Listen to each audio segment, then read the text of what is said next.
Welcome to another episode of the Subnautica series, and we are going to be checking out this big gun thing. But first, I wanted to see if these lights require any kind of battery. You can't, like, in my hand, there's no way to change out a battery. And if I place it, bloop, all I can do is pick it up. So, this is a light source that does not run out of battery. And what's nice is you could use a bunch of them, maybe light yourself a path or something like that. I don't know if they would stack in your inventory or not. I guess nothing does it? That was silly. You get used to other games being able to do it, you don't even think about it, do you?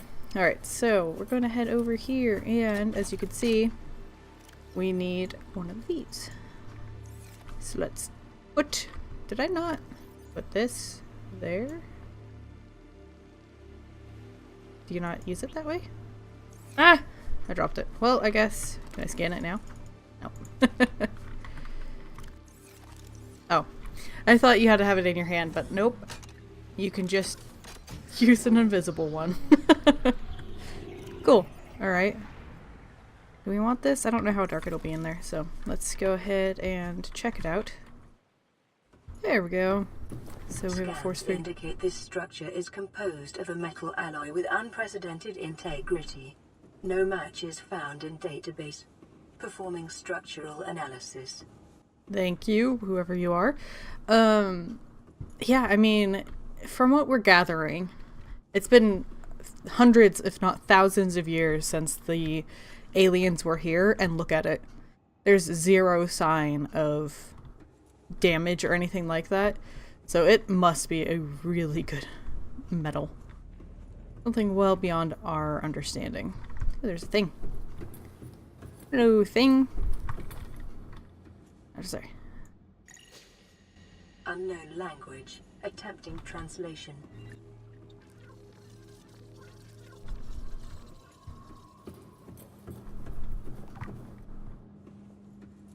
Did you manage? Your best probability of interfacing with this facility is achieved by accessing the control room in the lower section.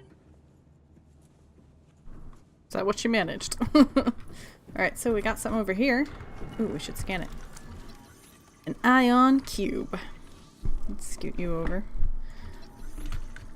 There we go. Don't forget to grab it. Ew, it's really large. Some of the things that take up, like, that takes a whole lot of space, like holding it, and it only takes one spot in the inventory. And then there are things like seeds that take up 4 spots, but it'd have to be 4 times the size of that. Patterns on the walls cannot ascertain whether their purpose is aesthetic or functional. Further data required. I actually don't know. It reminds me of a movie that I really enjoyed. It's Castle in the Sky, I think. And they get to this castle in the sky, believe it or not, and the underneath part seems to have these big blocks like this. I think it looks really cool. More ion cubes. Thank you. It looks like a button, but I think it's just light. Alright, so there's a path that way. Let's see what this guy says. Looks so cool. I wonder what it's means. Unknown language. Attempting translation. Ooh. This data set appears to be a multi-dimensional schematic of some kind. By mapping the pattern of the 3-dimensional space, it is possible to gather a basic understanding of the facility's internal workings. Construction material. The facility's unknown construction material is identified as an ultra-hard, non-reactive metal amalgam. Oh, I struggle with that word so bad. Synthesized from off-world materials. There is no indication that it could be damaged or destroyed by available means. Alright, power. The schematic indicates the facility was to be powered by a separate self-sustaining power plant located somewhere on the planet. The location is not listed, but there is evidence that the designers intended to harness the planet's natural thermal energy. The layout of the facility consists of an upper engineering section where the schematic was found, and a control room which is accessed by a security sealed elevator shaft or a separate underwater moon pool. The control room is in the lower section of houses, the only known way to interface with this facility. However, the schematic does not detail the operation procedure or installed security measures. Oh no. I would not be okay with this. At least it gives us a nice landing. Whee! Boop. Thank you, kind elevator. Ooh, force field control. Oh, I guess they could force field right there. Nice. I wonder if we opened this up by opening up above or what? Wow. It's quite a moon pool. They must have used really big machines. Because I don't have the Cyclops with me yet, but I imagine it actually looks kind of small in here. That means they must have used some pretty big pieces of technology. I wouldn't be surprised. I mean, look at that gun. Look what size they are compared to us. Like these doors, they're really tall. Like we only go up to like this point. Do you think they were up that tall? I don't know. I don't think we'll ever know, but it would be cool. Maybe it would be cool if they had some kind of concept sketches of what they wanted the aliens to be like. Alien rifle. If this is their gun, they're clearly not that big, or they use toothpick guns, one or the other. A strong resemblance to human weaponry in form. This device must have been designed with a humanoid user in mind. Whether the aliens that built this structure were themselves humanoid or otherwise employed the use of humanoids is unclear. What is clear is that they considered defending this facility a necessary precaution. There is no obvious way to remove the rifle from its case. You just smack it. Oh yeah. Alright, now what else can we find in here? No, put that away. Thank you. Ooh. Hello. I wonder what these are. I wonder if they have any kind of use or if they are decorative. I just feel like there's a whole lot that this place does that we don't understand just because why build this big thing besides for a gun and this, you know? It's a lot of structure for not a whole lot. So, we have ourselves a teleporting gate, which is good. It doesn't have this thing right here popped up. So this is an end gate. We have to find the first one to open it. Once it's open though, it stays open, which is very nice. Ooh, did I? Oh no, I came down that way. Okay. Whew, I was like, did I walk right past this iron cube and not even notice? So we must have come in through here. Cool. Ooh, light up floor. It's like the way cooler version of the light up shoes that we had as kids. Did you have light up shoes where you're from? Curious. Is that just like an American thing? Here in America, we need bright shoes. Alright, so what's up here? Excuse you. I wonder how many places there are doors that we just don't know how to open. Like, I feel like there should be a door here, right? Ooh, a thing. Alien device.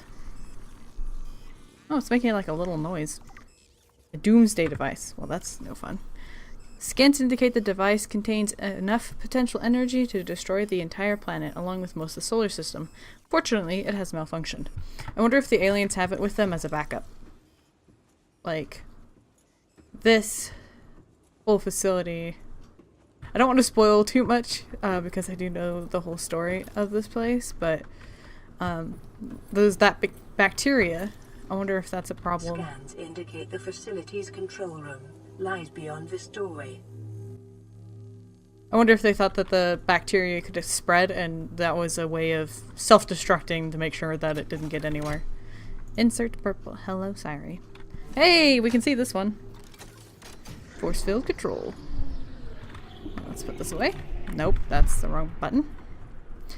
Sorry, that was my cat shaking my entire desk. What's this place? Hello? Nothing. Okay. Let's go around.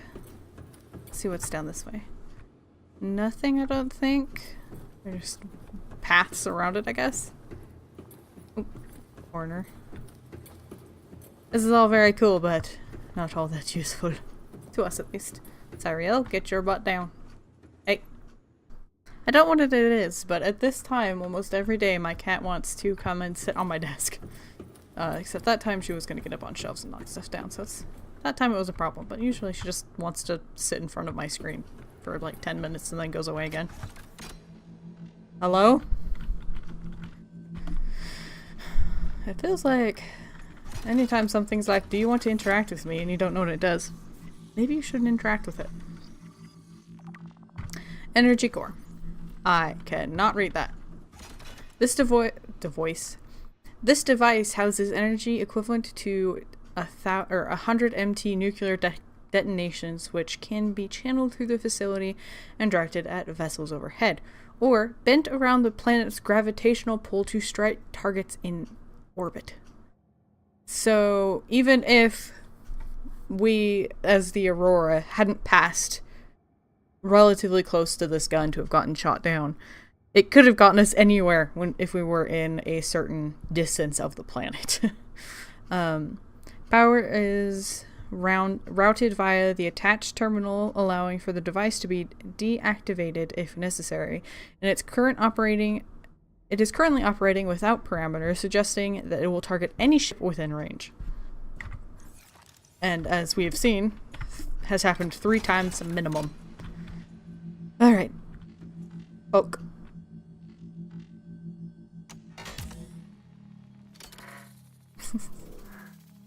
Look how serpentine it is. That looks so painful. Like, do you see how thick that needle is? The control panel is broadcasting a message. Translation reads, "Warning, infected individuals may not disable the weapon. This planet is under quarantine." There you go. Because of that bacteria in the water. So, I do wonder about that device and why they didn't end up using it. Translating background broadcast. Downloading summary to databank. Ooh. Intercepted background data regarding further alien facilities somewhere on the planet. We have the disease research facility, which is 800 meters down. It is located in a caving system with extensive fossil record southwest of the enforcement platform, so this thing. It functions as a live specimen study, and the objective is synthesize an antidote for highly infectious bacteria designated Kara. The thermal plant power facility, which is 1,200 meters down. Location is inside an extensive natural rock formation in an area of intense volcanic activity. Function is generating energy for all of the local facilities. Sanctuary B, corrupted. Sanctuary A, corrupted. We also have an off-site laboratory and a primary containment facility, all of which is corrupted. In an event of an outbreak, quarantine procedures will be automatically enforced with immediate effect. The quarantine enforcement platform will target all incoming and outgoing craft to prevent the spread of the infection off-world. So, even if we had a way to travel, we would get shot down. So, we're kind of in a bad situation at the moment. That probably would have killed me. Yes, it would have. Let's head back. I need to get home. I am actually out of water, so I need to get back before I run out. This game is actually very unforgiving once you get out of water. Like, they give you enough time and warning that as soon as you do run out of water, it just takes these massive chunks of health. So, you don't want to do that unless you're in your base. So, I'm going to see you guys when I get back. So, since we are so close to being completely out of water, I thought I'd show you guys what it does. I feel like maybe it's gone down a little bit since the last time I was without water. It looks like maybe it's a little more forgiving than it used to be. I don't know. That or during the time I was panicking. So, yeah, okay. So we were at 85, we just went down to 71 from that. There we go. Got that on us, so Yeah, once it does start hitting you, it takes just massive chunks, but there's a good time in between them. But I am going to go find myself some... let's go see if we have any salt inside. Alright, let's hit these. So that should give us about 4 water. And then we got ourselves a message. It's not the sunbeam. I'll tell you that. And 1 more bleach. And do this. I wonder how much water you get from this. Because I feel like they didn't used to give you 2, I don't think. 50. Vital signs stabilizing. Water. I just wonder why they didn't have it become like a 60 in 1 bottle opposed to taking up more space in my inventory. In essence is my problem. Can I... whoop, and then just pick it up? Woohoo! I can! Thank you! And you. Thank you. Surprised it doesn't show you grabbing it, but I'm okay with that. Let's cook us up some food. This thing's awesome. We'll have ourselves some paper red boomerang. I wonder if this dude is tired of fish yet. They're in a society where a machine can remove the skin and bones, and I don't think I actually caught it on camera, but the first I just ate way more than I needed to, but that's fine. The lady will start talking to you and she'll say that, you know, it may seem weird to be eating an animal, but, you know, humans used to do it all the time. So, how weird it must be for him to be on this diet he's never had to in his life before. Playing partially translated broadcast. 9 new biological subjects designated. Mode. Hunting. Analyzing. Sharing subject locations with other agents. Well, was not ready for that. So, I assume all of the life pods are what he's referring to. That we eventually look through. Those are probably the things he's looking for. And that is probably warpers. Gross. That is... like, I've heard it before, but never in-game with headphones on, so that was... ugh.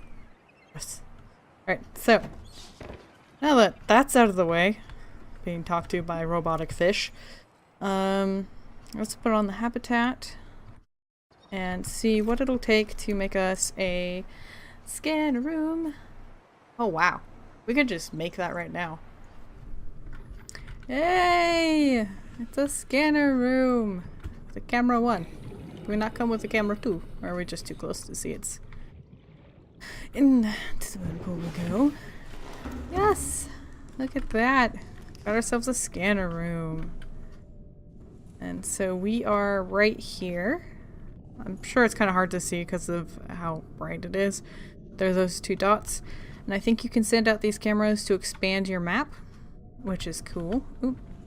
So we can look for creature eggs, limestone, stalker, and a wreck. I am curious. The way this used to work was it would kind of randomize what you could select from. But I wonder if now it shows everything that is within its range. So because it doesn't say thermal vents, and I'm pretty sure, I was 99% sure that this scanned in would tell you where a thermal vent was, but now I'm not sure. So, but I don't know if there is one in, if we aren't getting this, the option, because there's none within this circle. So I guess we'll have to find that out. We have a wreck over there and wreck over there. We are here, but I don't know what direction things are, you know? Is this, I'm gonna guess this is towards the, no, that wouldn't make any sense. I don't know what this is. So I'll have to figure out which way this is pointing. Like, is it directly like this here on the map is that way in real life? That might make sense. This does look like the, maybe the grassy plateau. So, oh, I bet you this is that wreck by where our old base was. So that makes the caving system like right under this right here. I don't know. I guess I'll take out a camera and we'll see what we can see. So here we are. It's a wee little camera. The part about this that is surreal is there's no sound. Way to prove me wrong, but like you can't hear the stalkers and all of the other creatures, you know? So I don't know what that was it was picking up. But I do think I am correct in that right there is the dot I was showing you on the map is the grassy plateau. Oh, there's more wrecks. I don't know if this like expands what we can scan. Like if we were to leave this over here, would we be able to see more in this direction than what we could on our own? Or does it only expand the map? Not sure. I don't know what wreck this is. Problem with it is, if we leave it here, the stalkers can and will take off with your camera because it's metal and they like playing with metal. So they'll just take it like it's a tennis ball and go where they want with it. Okay, we've been into that one. So I'll have to find a good place to put it. Probably out in the grassy plateau because these guys aren't out there. But that'll probably have to be it for this episode. I imagine it's a bit longer than I intended, but that's okay. It was fun and I'm really excited that we have our scanner room finally. So hope you guys enjoyed it, and until next time, I hope you have a wonderful day.